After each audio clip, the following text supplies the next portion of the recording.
시편으로 기도할 때에 하나님이 주시는 특별한 복이 있습니다. 시편으로 기도할 때의 복. 여러분, 우리가 잘 아는 대로 성가 찬양곡에 많은 곡들이 시편으로 되어 있습니다. 근데 그것이 중세 교회 때는요, 시편 찬송이라는 분류가 따로 있었습니다. 시편으로만 찬송을 만들어서 불렀던 시편 찬송곡들, 또 우리가 들어보면 거의 다 우리 찬양대를 통해 들었던 곡들, 그래서 성가곡의 거의 많은 수가 시편으로 지어진 곡들입니다. 그만큼 시편이 우리 일상에서, 우리 예배 가운데서 아주 밀접하게 또 깊숙이 자리를 잡고 있는데요, 그 시편의 어떤 그 기록의 내용들을 조금 살펴보면요, 첫 번째, 시편은 찬양, 비탄, 감사, 간구, 예언, 교훈 등의 여러 요소들이 포함되어 있습니다. 찬양, 비탄, 감사, 간구, 예언, 교훈 등의 여러 요소들이 시편 150편 안에 그 내용들이, 이런 주제의 내용들이 포함되어 있습니다. 그래서 어떤 학자들은 비탄과 탄원시, 즉 이렇게 자신의 어떤 아픔을 철저하게 토로하는 것과 또한 하나님 그분께 간구하는 내용으로 두 개의 부류로 나누기도 합니다. 어쨌든 그 시편 안에는 이런 찬양과 비탄과 감사, 간구와 예언과 교훈 등의 주제들이 포함되어 있습니다. 두 번째는, 시편의 저자는요, 다윗이 75편의 저자를 기록하고 있고 솔로몬이 3편이고요, 그리고 고라의 자손이라 해서 11편, 아삽이 12편, 헤만이 1편, 에단이 1편, 모세가 1편, 그리고 익명의 저자가 46편, 총 150편이 기록된 것으로 추정됩니다. 학자들은 정확한 이 추정이라 말은 익명의 저자들이 다윗인 것 같다 아닌 것 같다 이런 애매한 것들은 다 추정으로 볼 때 이렇게, 그러나 모세의, 다윗의 정확한 기록이라 적혀 있는 것은 75편이죠. 그래서 150편이 이렇게 묶여져 있고요. 또 저작 시기는 모세 시대로부터 포로 귀환 후인 에스라 시대에 이르기까지 쓰여졌습니다. 구약 시대 전반적으로 그 백성들의 그 시편이 이렇게 묶여져 있다라고 볼 수 있는 것이죠. 그리고 시편은 여러분들 이제 성경을 보시면 총 5권, 그 시편 안에 보면 제1권, 제2권, 제3권 이렇게 돼 있잖아요. 여러분 집에 가셔서 영상을 보시고 답을 기록하시는 것도 너무 좋은, 목사에게 큰 도움이 될 것 같아요. 그리고 여러분 다시 부탁드리지만 제가 볼 때 여러분도 봐주시면 좋겠고, 제가 여러분을 보면 따뜻한 눈빛으로 목사를 봐주시기 바랍니다. 너무 기록에 집중한 열심히 있는 모범생처럼 보이실 필요는 없어요. 시편은 총 5권으로 되어 있죠. 그래서 제1권은 1편에서 41편까지고요, 제2권은 42편에서 72편까지고, 제3권은 73편에서 89편이고, 제4권은 90편에서 106편, 그리고 제5권은 107편에서 150편입니다. 혹자는, 어떤 신학자는 이렇게 5권으로 나눠서 좀 더 구약 이스라엘 백성들, 그 유대인들에게 모세 오경적 의미를 강조하는 듯 보이게 만드는 것도 있다라고 주장하기도 합니다. 그러나 그 모세 오경적 내용, 창세기, 출애굽기, 레위기, 민수기, 신명기, 이 모세 오경적 내용이 강조점을 들었다 해서 그 의미가 상호 이게 소통하는, 맥락을 같이 하는 건 아닙니다. 그러나 예를 들면 이런 거죠. 예수님 시대 때 그 족보상에 보면 그 누가복음에 나오는 예수님의 족보가 분명한 족보 연대수에 맞다고 볼 수 있지만, 마태복음은 14대 총 42대만을 소개합니다. 근데 그 이유가 있어요. 그걸 간추려서 소개한 이유가 뭐냐면, 마태복음 기록할 때 청중을 유대인으로 분명히 청중을 두고 기록했습니다. 그래서 그 유대인들에게 14라는 단어, 즉 그 14라는 단어를, 이 히브리인들은 히브리 그 알파벳을 숫자로도 쓰기 때문에, 그래서 14라는 단어는 자세히 풀어헤치면 이 다윗이라는 글자와 맥을 같이 하게 되죠. 그러니까 지금 이 유대인 저자들, 유대인 청중들에게 마태복음의 그런 내용의 설득력을 좀 강조하기 위해서 14대라는 숫자를 특히 많이 강조한 것이 마태의 족보에 나오는 거죠. 그래서 마태복음에는 유대인들의 관습에 대해서는 설명이 등장하지 않습니다. 근데 마가복음에는 유대인의 관습에 대한 설명이 등장하죠. 왜냐하면 마태복음의 청중은 유대인이기 때문에 유대인의 관습을 굳이 설명할 필요가 없죠. 그런 어떤, 분명히 그 청중을 고려해서 이 성경을 좀 더 권수를 묶어 뒀을 것이다 라고 또 추정하는 그런 학자들도 있습니다. 어쨌든 이 시편은 총 5권 나누어져서 오늘 우리에게 많이 활용되고 있는데, 오늘 제가 두 번째로 여러분과 시편 전체 내용을 완전히 이렇게 줄일 수는 없고, 크리스토퍼 애시라는 학자가 티칭 시편이라는 책에서 시편은 우리에게 기도하는 법을 가르친다라는 한 부분을 제가 오늘 여러분과 함께 나누려고 합니다. 그저 그 부분을 읽으면서 너무 은혜가 됐어요. 그래서 그 부분에 이제 6가지 복을, 시편으로 기도하는 그 법에 따라 우리가 누릴 수 있는 6가지 복에 대해서 그 학자가 이렇게 정리해 놓았는데, 그 6가지 제가 다 인용한 것이고요. 그리고 여러분 이 교재 안에 있는 그 인용 글들은 그 책에서 소개된 좋은 글들을 제가 옮겨 적은 것입니다. 그래서 내용을 보면요, 시편은 우리에게 기도한 법을 가르치는데, 아다나시우스라는 초대 교부, 유명한 교부죠.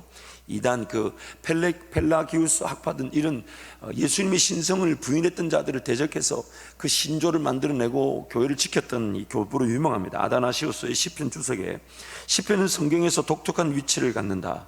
성경 대부분은 우리에게 말하는 데 반해 시편은 우리를 위해 말하기 때문이다. 참 멋있는 말이죠. 성경 대부분은 우리에게, 너희들에게, 나에게 말씀하시는데 반면 시편은 우리를 위해 하나님께 말씀하듯 표현되어져 있다라고 그 의미를 강조해 두었습니다. 그래서 시편은 우리에게 기도한 법을 통해서 우리가 6가지 은혜를 누릴 수 있는데, 첫 번째가 시편은 풍성한 성경의 진리에 답하도록 우리를 훈련시킨다. 시편은 풍성한 성경의 진리에 답하도록 우리를 어떻게 한다고요? 그 시편을 읽어가면 읽을수록 하나님의 그 진리의 말씀에 좀 더 가까이 가면 우리는 그 진리의 말씀에 반응할 수 있는 은혜를 누리게 된다는 것이죠. 그래서 그 내용의 이런 인용글을 보시면 리처드 후크라는 분이 시편 주석에서, 시편은 초보자들에게 쉬운 가르침을 주고 우리 모두에게 강력하고 힘있는 덕과 지식을 주며 강한 확신을 준다. 놀라운 후함, 아름다운 정의, 진지한 생각, 값진 지혜, 진정한 회개, 지칠 줄 모르는 인내, 하나님의 경이로움, 그리스도의 고난, 하나님의 진노가 일으키는 두려움, 하나님의 은혜가 주는 위로, 온 세상을 향한 하나님의 섭리, 오는 세상에 약속된 기쁨 등 이 모두를 시편에서 찾을 수 있다. 우리가 겪는 모든 슬픔과 아픔의 치료하기 이 보물 창고에 늘 발견될 준비를 한 채 쌓여 있다. 그래서 이 시편 말씀을 좀 쭉 묵상해 나가면 우리의 모든 감정뿐만 아니라 표현, 또 우리에게 나타날 수 있는 것은 고통과 아픔, 또 즐거움, 기쁨, 이런 모든 것들이 다 기록되어 있어서 우리를 위해 보물창고처럼, 발견되어지기 위한 보물창고처럼 이렇게 쌓여져 있다. 정말 여러분 시편 말씀을 묵상하는 은혜가 우리 모든 성도들이 있기를 축복합니다. 시편 말씀을 쫙 이렇게 묵상해 보십시오. 제 개인적으로는 이제 잠언을 좀 많이 묵상합니다. 물론 저는 지혜가 필요하기 때문에 잠언을 매일 한 장씩 한 권을 가지고 계속 반복 묵상하는데 그 참 즐거움이 있어요. 여러분 성경을 묵상하다 보면 재밌는 게 있어요. 그게 뭐냐면요, 그때 묵상할 때는 그걸 이렇게 깨달았었는데 나중에 다시 그 똑같은 본문을 묵상해 보면 전혀 다른 이 깨달음과 의미가 전달됩니다. 참 신비해요. 그래서 어떨 때는요, 와, 이걸 왜 내가 전에는 이렇게 깨닫지 못했을까? 그 놀라움이 있어요. 참 하나님 말씀에 그 깊이와 높이와 넓이를 가늠할 수가 없습니다.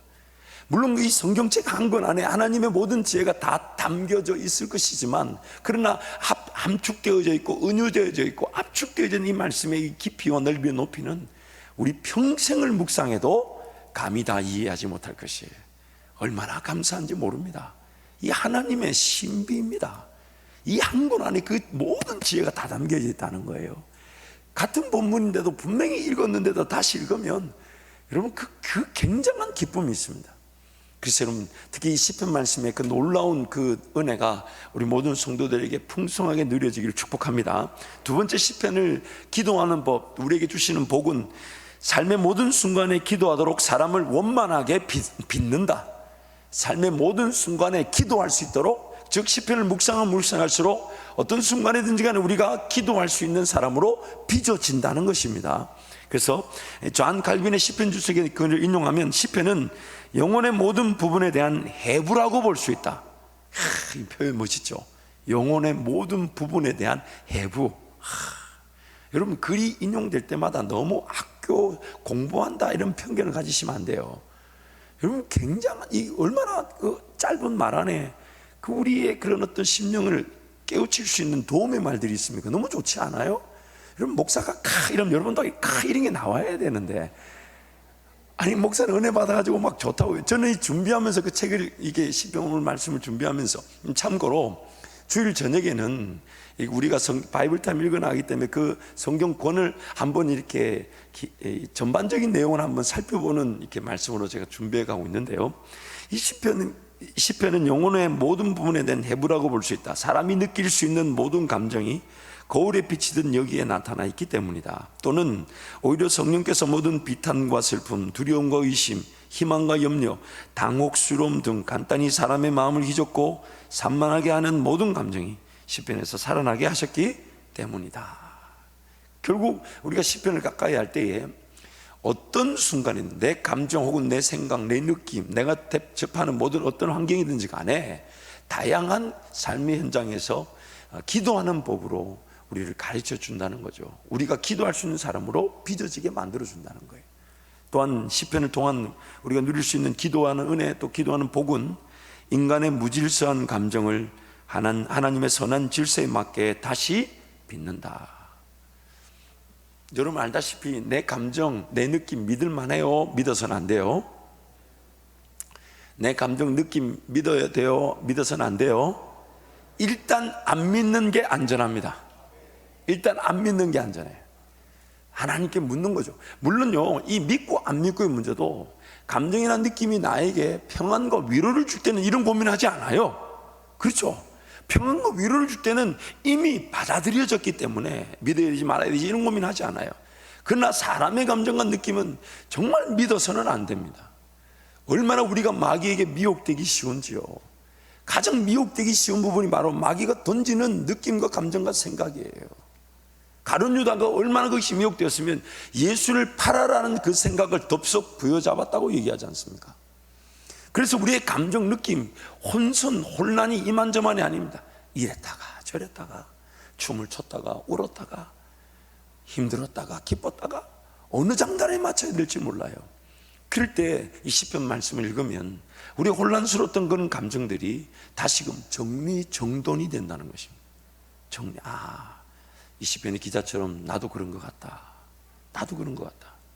정말 이렇게 기도할 때도 있지.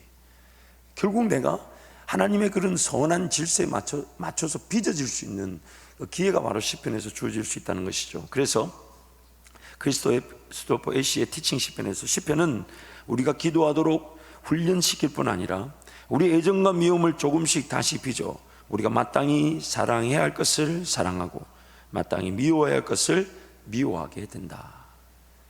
멋있는 마땅히 사랑해야 될 것을 사랑하고 미워해야 될 것을 어떻게 한다고요? 미워한다. 이게 지금 우리가 하나님 말씀 시편을 통해 우리가 기대할 수 있는 바죠.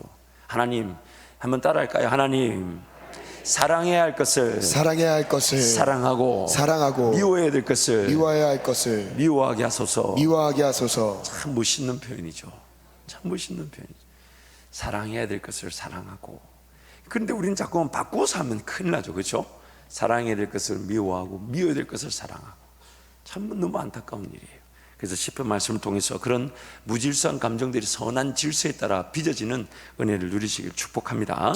또한 시편을 기도하는 법을 통해 우리가 누릴 수 있는 복은 시편은 쓴 감정을 달게 할 수 있다.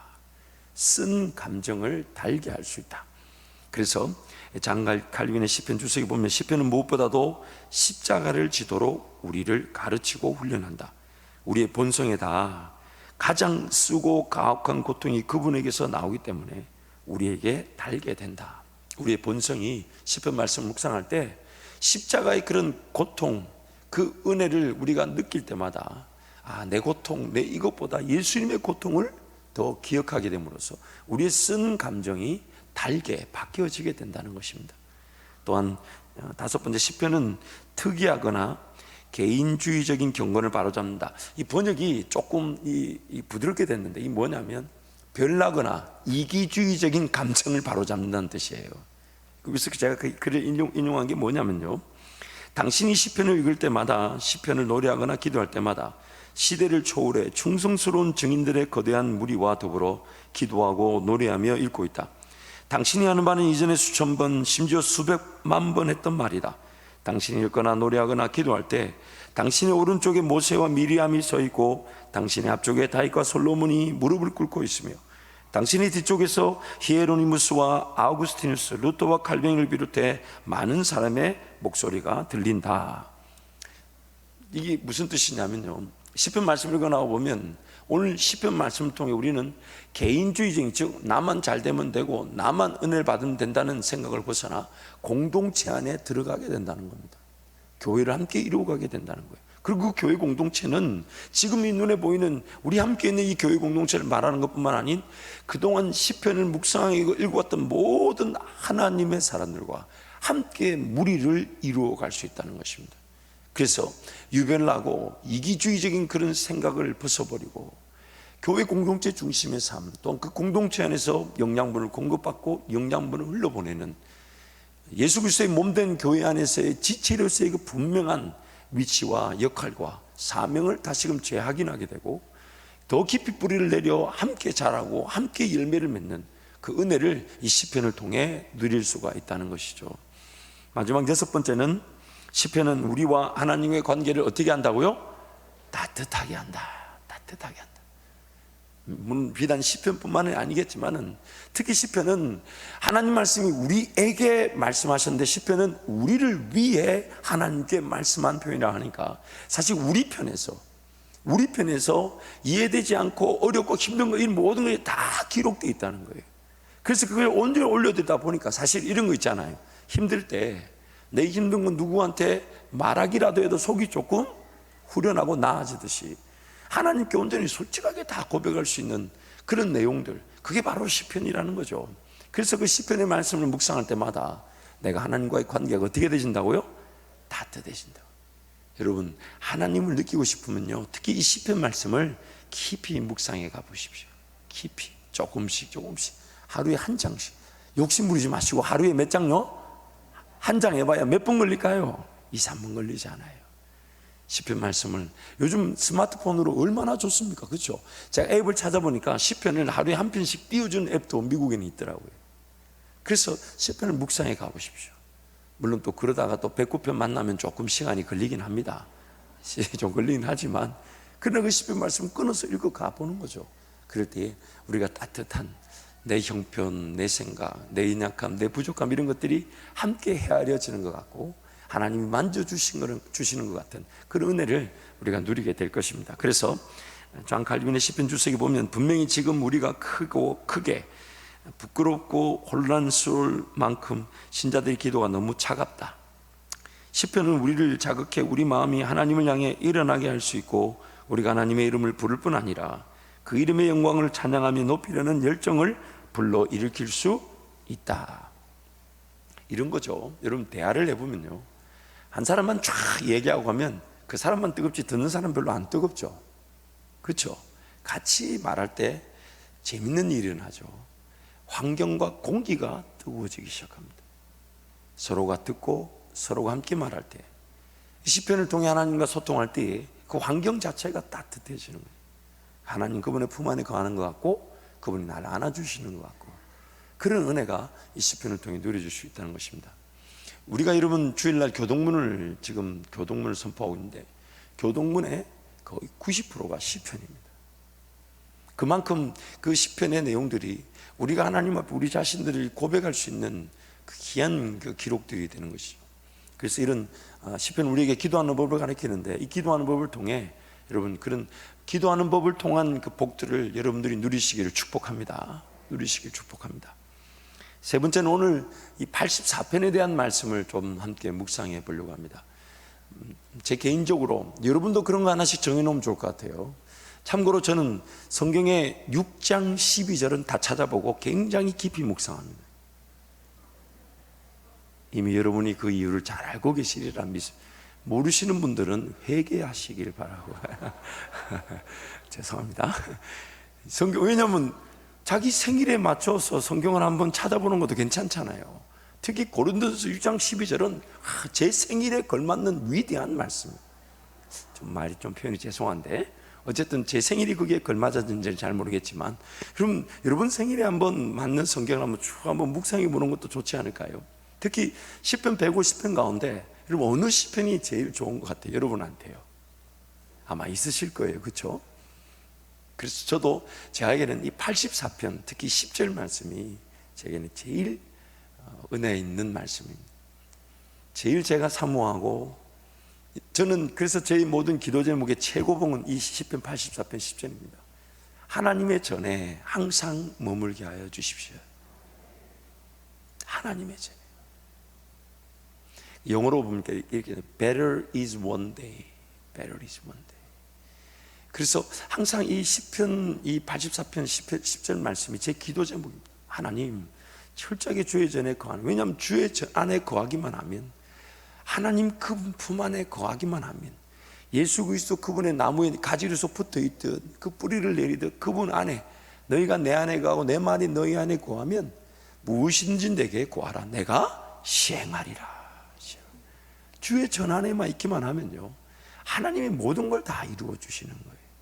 그래서 84편의 내용에 보면, 저는 이 84편의 주제가 뭐냐면 주의 집에 거하는 자의 복이라고 생각합니다. 주의 집에 거하는 자의 복. 그 앞과 뒤에 이 집, 성전, 그 안에 거하는 자들이 어떤 은혜를 누리는지를 쭉 이렇게 설명하는데, 첫 번째는 보금자리에서 항상 하나님을 찬양하게 됩니다. 보금자리. 여러분 잊지 마세요. 우리가 평안함을 누릴 수 있는 곳은 이 하나님의 전, 주의 품밖에 없습니다. 주의 품밖에 없습니다. 다른 데 앉아봐야 영원히 구할 것은 주의 품 안밖에 없어요. 이 땅에서도 주님과 함께 동행하는 하늘나라를 살다가 내일이라도 주님 나를 부르시면 우리는 저 영원한 장소적 개념에서의 영원한 하늘나라로 옮겨지는 것입니다. 주의 품 안밖에 보금자리가 없어요. 다른 데 가서 평안하고, 여러분 그렇기 때문에 우리 이렇게 좀 적용해 보면 어떨까요? 좀 세상 살면서 우리 편안이나 편리를 추구하기보다는 주님 품 안에서 평안을 즐거워하는 것으로 좀 간편하게 삽시다. 간편하게. 무겁게 살지 말고요. 좀 없어도 되는 거는 굳이 안 사도 되는 건 사지 말고, 갖추지 않아도 되는 거는 갖추지 말고, 주님 품 안에 거하면서 그분 안에 있는 것이 나의 보금자리인 줄 믿고 조금 불편하게, 좀 없으면 없는 대로, 최소한 필요한 대로 갖추고 살다가 주님 부르시면 주님 앞에 서는 것입니다. 주님 앞에 서는 것이. 그리고 보금자리에서 항상 하나님을 어떻게 한다고요? 찬양하게 된다. 주의 전에 거하면요, 주의 품 안에 있으면 찬양이 나올 수밖에 없죠. 그렇지 않을까요? 여러분 혼선을 겪지 마십시오. A를 여전히 하고 있습니다. 혼선을 겪지 마십시오. 여러분 이게 조금 이제 눈치를 챌 때가 되지 않으셨나요? 혼선을 겪지 못, 내 교재만 없는 것 같다, 아니라 A를 지금 설명하고 있는 겁니다. 보금자리 주의 품 안에서 거하다 보면 항상 주님을 찬양하게 됩니다. 그 위로와 그 만지심과 격려와 용기와 믿음과 또 그분 품 안에 누릴 수 있는 온기와 열정과 동기부여와 또한 살아있는 부담들 다 사라지게 되니 찬양밖에 나올 게 없어요. 이렇게 한번 바꾸어 적용해 보죠. 찬양이 안 되면 지금 내 자리가 보금자리라는 거예요, 아니라는 거예요? 그럼 얼른 보금자리로 달려가듯 주의 은혜를 구하시고 기도의 자리에 달려가시고 찬양을 사모하시길 축복합니다. 이제 B. 주의 집에 거하는 자의 복은 주께 뭘 얻는다고요? 힘을 얻습니다. 이거 무시하면 안 돼요. 여러분 말씀을 꼭 다음에 제가 전하겠지만은 하나님을 가소평가하지 맙시다. 지금 이 순간에도 하나님 일하실 수 있으십니다. 지금 이 순간에도 하나님 나에게 지혜를 주실 수 있고, 지금 이 순간에 하나님 나를 만지실 수 있고, 지금 이 순간에 나에게 힘을 주실 수 있으십니다. 한번 따라할까요? 하나님 나에게 지금 힘을 주소서. 항상 이것이 사모함이 돼야 돼요. 하나님을 가소평가하지 마십시오. 뭔가 계획되어진 일, 또 계획되어진 일, 이루어지는 일, 뭐 거창한 일, 위대한 일, 놀라 다 어차피 하나님이 하실 겁니다. 오늘 내 삶 가운데 구석구석에서 할 수만 있다면 아주 작은 부분에서 하나님 나에게 은혜를 베풀어 주십시오. 나에게 힘을 더하여 주십시오. 나에게 용기를 주십시오. 나에게 담대함을 주십시오. 나에게 믿음을 주십시오. 내 갈 길을 보여주십시오. 인도해 주십시오. 만져주십시오. 격려해 주십시오. 믿음을, 용기를 더하여 주십시오. 주의 품에 거하는 자들이 누리는 것, 주께 힘을 얻게 되는 것입니다. 세 번째는 그 마음에 시온에 뭐가 있다고요? 마음의 대로가 있대요. 마음에 시온을 향한 대로, 하나님을 향한 대로가 있대요. 무슨 말입니까? 좌로나 우로나 어떻게 한다고요? 치우치지 않는다는 거예요. 하나님 품 안에 거한다. 물론 제가 결론 부분에서 말씀드리겠지만은, 우리가 주의 품에 거한다는 것은 단지 건물적 개념 안에서만 하나님을 느낀다는 수준이 아닙니다. 오늘 하나님 지금 우리와 지금 친히 함께하고 계신데, 그 하나님이 지금 성령 하나님 내 안에 계시고요, 그 성령 하나님 나와 함께 소통하시기 위해 이 기록된 말씀을 주셨다는 것이에요. 그리고 이 기록된 말씀은 다름 아닌 예수시라는 겁니다. 그러므로 이 말씀 안에 거한다는 것이 바로 주의 전 안에 거하는 것이고, 주의 품 안에 늘 거하는 은혜를 누리게 되는 것이죠. 그래서 그 주의 품 안에 거할 때에 내 마음에 시온의 대로가 막 이건가 저건가 갈등이 없다는 거예요. 왜요? 대로가 나 있으니까요. 이런 곁길 저런 곁길 이런 거 다 신경 쓰지 않아요. 큰 길인데 왜 작은 길로 갑니까? 큰 길인데 왜 꼬불꼬불 그런 위험한 길을 가겠습니까? 큰 길이 보이지 않고 큰 길이 나타나지 않으니까 이 길인가 저 길인가 방황하는 거예요. 하나님 말씀 안에 주의 품 안에 거하면서 여러분 마음에 시온의 대로가 활짝 열려지기를 축복합니다. 또한 힘을 더욱 얻어 나아가 시온에서 하나님 앞에 각기 나타나게 됩니다. 죄송합니다. D네요. D부터 할게요. 맑은 샘과 이른 비가 복을 채워줍니다. 항상 내 삶을 그 맑은 샘가에서 정말 그 먹고 마시게 하시고 또 이른 비로 만족시켜 주시는 하나님, 언제 어떻게 어디서 내 삶이 영이 될까를 걱정하지 않습니다. 주의 품 안에 보금자리를 두고 주의 전안에 거하는 자들은 이런 복을 누리게 되는 것입니다. 그리고 이 힘을 더욱 얻어 나아가 시온에서 하나님 앞에 각기 나타나게 됩니다. 하나님 앞에 서게 된다는 거예요. 하나님 그분의 임재 안에 거하게 된다는 겁니다. 별로 여러분 감동이 없는데 이게 바로 우리가 누리는 은혜예요. 하나님의 전에 거하는데 어느 날 하나님이 임하시면 그 임재 안에 들어가 그분을 마음껏 예배할 수 있다는 거예요. 그 임재를 맛보고 즐거워하며 그 임재에 사로잡혀서 찬송처럼 세상과 나는 간 곳 없고 오직 누구만 보일까요? 예수만 보이는 거예요. 예수만 보이는 거예요.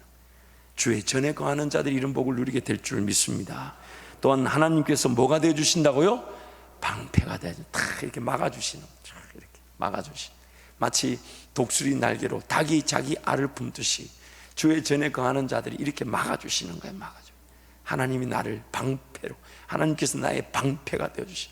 여러분 절대로 남편이 방패가 될 수 없습니다. 절대로요. 남편은 오히려 공격하는 창일 수가 있어요. 찌르는 창일 수가 있어요. 오직 하나님만이 나의 방패가 되십니다.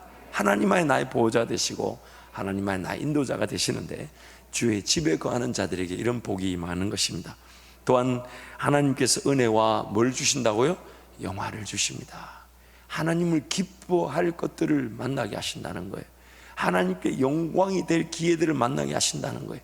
하나님 그분을 높여드릴 은혜들을 만나게 된다는 것입니다. 마지막으로 하나님의 전에 거하는 자들의 복은 정직하게 행하게 되어 좋은 것이 아껴지지 않습니다. 하나님 그분을 배웠고 그분을 즐거워하며 그분 안에 거할 때에 우리는 정직해질 수밖에 없어요. 그래서 영어 성경에 보면 정직이라는 단어가 honest라는 단어도 있지만 upright라는 단어도 있습니다. upright이 뭐냐면 바른데 위로 바르게 선 거예요. 위로 바른 거. upright, 위로 right, 바른 거. 위에 하나님 앞에 바른 것이 바로 정직이라는 거예요. 하나님 그분이 내 모든 길의 주관자가 되어주시고 인도자가 되어주시고 하나님 판단자가 되어주시고 분별자가 되어주시고 선택과 결정의 주인이 되어주실 때에 내 삶은 항상 하나님 그분을 인정하고 예배했다는 것으로 정직한 자가 누리는 모든 좋은 것을 맛보게 된다는 것입니다. 무엇보다 이것을 좀 더 소극적으로 적용하자면요, 우리 삶 가운데 하나님을 두려워함으로 여러분 결정한 것은 결코 손해를 보지 않습니다. 하나님을 섬기기 때문에 내가 포기한 것들 하나님이 모르시지 않아요. 하나님 그분 때문에 내가 다른 사람들은 다른 비즈니스는 어떻게 하든지 간에 나는 하나님 앞에서 이렇게는 못하겠다. 그때 그 당시에 그것이 잃는 듯 보이고 손해인 듯 보여도 하나님이 반드시 갚아 주실 것입니다. 받아 주실 거예요. 하나님 앞에서 정직한 거. 특히 여러분 우리 청년들한테 배우자를 만날 때요, 하나님 앞에 바로 서 있는 자가 멋있는 사람이에요. 왜 아멘을 결혼한 김동희 목사님하고 해요?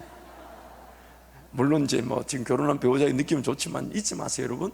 사람의 매력은요, 그 사람만이 가진 개성에서도 풍길 수 있고 그 사람만의 헌신에서도 풍길 수 있겠지만은 하나님께 정직한 사람이 매력 있는 사람이에요.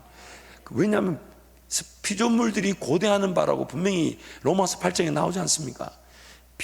로마서 8장 후반절에 뭐라고 합니까? 피조물들이 썩어짐의 종로로 탄 데서 고대하는 바는 누가 나타나길 고대한다고요? 하나님의 아들들이 나타나길 고대하는 거예요. 그 하나님의 아들, 즉 하나님께 바로 서서 하나님께 정직한 사람이 매력 있는 거예요. 그 매력, 이 외모로 될 수 없는 거예요. 하나님 그분을 섬기며 그분과 함께 동행하며 그분 중심으로 살고 그분을 위해 살아가는 그 사람이 멋있는 사람이에요. 그런 걸로 승부를 걸어야 돼요. 잊지 마세요, 여러분. 우리의 실력은 하나님입니다. 하나님이에요. 그래서 여러분, 어차피 그 상대방이 마음 문이 열리는 게 내 가진 거, 내 실력 이거 아니에요. 내 말 아니에요. 하나님이 열어주셔야 돼요. 하나님. 그래서 나는 하나님께만 최선을 다하면 돼요. 하나님 앞에 정직하고 하나님 앞에 진실하고 하나님 앞에 헌신하고 하나님께 모든 걸 내어드리면 하나님이 나의 매력이 되어 주셔서 만나야 될 자를 만나게 하시고, 또 여러분, 우리 모든 일상도 마찬가지죠. 하나님 그분을 정직하게 섬기며 그분을 기뻐할 줄 알고 그분을 하나님답게 여길 줄 아는 자, 하나님이 그의 삶에 좋은 것을 아끼지 않으시고 베풀어 주실 것입니다. 베풀어 주실 것입니다. 그래서 오늘 본문 10절부터 12절 말씀 우리 함께 선포하겠습니다. 궁정에서의 한 날이 다른 곳에서의 첫날보다 나은즉 여기 내 장막에 사는 것보다 내 하나님의 성전 문지기로 있는 것이 좋사오니 여호와 하나님은 해요 방패이시라. 여호와께서 은혜와 영화를 주시며 정직하게 가는 자에게 좋은 것을 아끼지 아니하실 것임이니이다. 만군의 여호와여, 주께 의지하는 자는 복이 있나이다. 한번 따라하실까요? 만군의 여호와여, 만군의 여호와여, 주께 의지하는 자는 주께 의지하는 자는 복이 있습니다. 복이 있습니다. 한 번 더 할까요? 만군의 여호와여, 만군의 여호와여, 주께 의지하는 자는 주께 의지하는 자는 복이 있습니다. 복이 있습니다. 요거는 좀 외울 수 있지 않을까요? 그쵸? 자, 따라할까요? 만군의 여호와여, 만군의 여호와여, 주께 의지하는 자는 주께 의지하는 자는 복이 있습니다. 복이 있습니다. 만군의 여호와여, 만군의 여호와여, 주께 의지하는 자는 주께 의지하는 자는 복이 있습니다. 복이 있습니다. 한번 연달아갈까요? 시작. 만군의 여호와여, 주께 의지하는 자는 복이 있습니다. 아멘. 아멘. 시편 84편 끄트머리란다. 마지막 절 말씀. 죄송합니다. 이 끄트머리 사투리는 아니에요. 표준어인데 왜 나왔는지 모르겠어요. 어쨌든 종종 제가 성경 구절이 마지막 게 기억이 안 나면 늘 끄트머리에 있다 이렇게 생각하는데, 시편 84편 12절 말씀을 마무리하겠습니다. 여러분, 하나님께서는 시편 말씀을 통해 오늘 우리 모든 것들을 살펴보고 계십니다. 그 시편 말씀을 쭉 읽어가다 보면 정말 우리의 그런 자세한 내용들, 감정, 느낌, 생각, 심지어 우리의 판단, 또 우리가 말로 표현할 수 있는 거의 모든 것들이 다 적혀져 있다 해도 과언이 아닙니다. 그러므로 우리가 시편 말씀을 미리 묵상해 가다 보면 오늘 내가 받아야 될 위로를 받기도 하겠지만, 또한 내 삶에 어떤 일어날 일에 대해서 미리 그런 느낌이나 감정들을 배우게 될 것이고, 또 막상 그런 것들이 나타났을 때 어떤 이렇게 좀 더 헤매는 것보다는 그 말씀을 붙들고 하나님께 은혜를 구할 수 있는 그 은혜를 우리가 누리게 될 것입니다. 그래서 시편 말씀을 묵상함으로 정말 하나님께서 우리에게 주시는 그 귀한 복들, 특히 오늘 6가지 여러 가지 복들을 살펴봤는데요, 시편을 통해 기도하는 법을 배워서 그 귀한 복이 오늘 누려지는 복된 인생들이 되시기를 축복합니다. 이 시간 한번 동서로 같이 한번 기도하겠습니다. 오늘 시편 84편에 있는 그 말씀을 붙들고 한번 기도할 때, 하나님, 주의 전을 사모하게 하여 주옵소서. 매우 소극적으로는 우리 귀한 이 믿음의 공간 성전에서 날마다 기도하는 은혜를 누리게 하여 주옵소서. 나의 일상 가운데 나를 성전 삼으신 성령 하나님과 동행하게 도와주시되, 그분이 나와 함께 소통하시기 위해 기록되어진 이 말씀, 하나님 말씀을 깊이 묵상함으로 날마다 주의 장막에서 거하는 자의 복이 나의 것이 되게 하여 주옵소서. 주님 찾고 함께 기도합니다. 주여, 주여, 주여. 하나님 감사합니다. 시편 말씀을 통해 하나님 기도하는 법을 깨우치게 해주시고, 시편 말씀을 통해 하나님을 더 깊이 묵상하며 하나님을 더 알아가길 원합니다. 주여, 주여,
기도하겠습니다. 제가 말씀에서 나누지 않았지만은 오늘 우리 삶에 여러분 고통과 어려움 혹은 환난과 그런 핍박과 같은 상황이 있다면 오늘 시편 기자와 같은 그런 고백을 하나님께 드릴 수 있도록 사모하십시오.